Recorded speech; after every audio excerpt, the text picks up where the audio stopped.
अजीम साहब, thank you so much for your time. अस्सलाम वालेकुम। जी वेलकम। वालेकुम सलाम। कैसे हैं आप लोग? खैरियत से हैं? जी अल्हम्दुलिल्लाह। अजीम साहब, क्या कह रहे हैं सितारे, क्या सूरत हाल रहने वाली है? अभी पेट्रोलियम वालों ने तो शोर मचा दिया, वो कह रहे हैं कि भाई हमारा प्रॉफिट बढ़ाया जाए वरना हम हड़ताल कर देंगे। सुनने में यही आ रहा है, मगर ये कुछ ऐसा कोई खास इसमें इनका दम नजर नहीं आ रहा मुझे। ठीक है ना, ये ऐसा जो है कि जी बंद कर देंगे वरना नहीं मामला तय हो जाएंगे। चलें जी, शुक्र है अगर ऐसी सूरत हाल होगी तो, क्योंकि ये पेट्रोल के बगैर तो जिंदगी का पहिया चल नहीं सकता।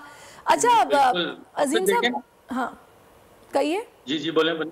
नहीं आप, मैंने कहा एम्बुलेंसेस चल रही होती हैं, डॉक्टर क्या जाना होता है, इमरजेंसीज होती हैं, 100 काम होते हैं। ये हड़ताल करने वालों को थोड़ी शर्म करनी चाहिए ना। मतलब बिल्कुल जाहिर है, अवाम ऑलरेडी महंगाई के अजाब से गुजर रहे हैं, परेशान है, उसमें शॉर्टेज भी हो जाए तो एक दोहरी अजियत की सूरत हाल बन जाती है। अच्छा की बात, करोड़ों रुपए कमा रहे हैं, 2 नंबर पेट्रोल डाल रहे हैं, कम बेच रहे हैं, ठीक है ना, उस पे भी हड़तालें करके इन्होंने अपने मुतालबात पत्नी कौन से मनवाने हैं।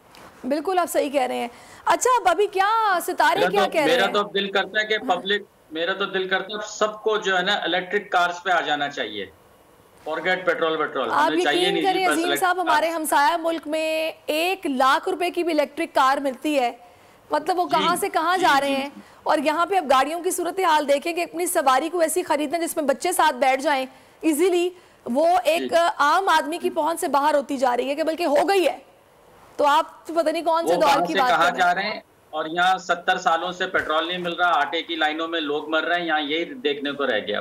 पाकिस्तान की आईटी इंडस्ट्री जो है वो पाकिस्तान की एक्सपोर्ट में एडिशनल इजाफा कर सकती है अगले 3 सालों के अंदर, क्योंकि आईटी और बाकी जो 3 सेक्टर्स हैं, उन 3 सेक्टरों में आईटी में फ़र्क है। वो ये है कि ये शॉर्ट टर्म में आपको गेन दे सकती है, जो पाकिस्तान की नीड है इस वक्त। आईटी को तो पहले भी, इससे पहले वाली हुकूमतें और इससे पहले भी लोग डिफाइन करते आए कि जी यार आईटी से बहुत चेंज आ जाएगा। क्या वो इम्पैक्ट हुआ आईटी इंडस्ट्री के ऊपर जो हम समझते थे और चाहते थे? पाकिस्तान की आईटी एक्सपोर्ट्स इतनी हो जाएंगी कि पाकिस्तान के सारे मसले मसाइल खत्म हो जाएंगे? वो तो नहीं हुआ। आपके जो पॉलिसीज हैं वो कॉन्फ्लिक्ट हो रहा है। क्या हमने ऐसी पॉलिसीज रखी हुई कि गूगल मजबूर हो यहाँ पे ऑफिस खोलने में? पॉलिसीज के तहत करना होगा। वो 2 से 3 महीने 4 महीने में खुद ब खुद ऑफिस स्टार्ट करेंगे। जो आपके मुल्क का आईटी का एंटरप्रेन्योर है, $100 मिलियन तो वो बाहरी अकाउंट रोक लेता है। आप उसको मोटिवेट करके उसको फिर फोकस करें, उस पर इंसेंटिव करें, वो आपको 100 आएगा तो आपका 5 टाइम्स इंक्रीज हो जाएगी फौरन। टेक्सटाइल में हम क्या करते हैं, हम उठाते हैं बाहर के किसी ब्रांड के लिए टी-शर्ट यहाँ बनाते हैं, उसको दे देते हैं। लेकिन अब आईटी के बाद अगर आप अपना ब्रांड बना के लोगों वहाँ पे बेचेंगे, चाहे B2B बेचें चाहे B2C बेचें, पॉसिबल है। पाकिस्तान की जो एक्सपोर्ट में ये $30 अरब से ज्यादा का इजाफा इससे हो जाना खाली यार। गवर्नमेंट के फंडों से इदारे बनाकर और उनके थ्रू कोई रेवोल्यूशन आ जाएगा, सवाल ही नहीं है। तो आपने इंतखाब सही कर लिया है, अब आगे चीज सही करनी है, बस आप सही डायरेक्शन में सही चीज होगी इंशाल्लाह। मैं समझता हूँ $50 अरब तक की आईटी एक्सपोर्ट में कंट्रीब्यूट कर सकता है पाकिस्तान।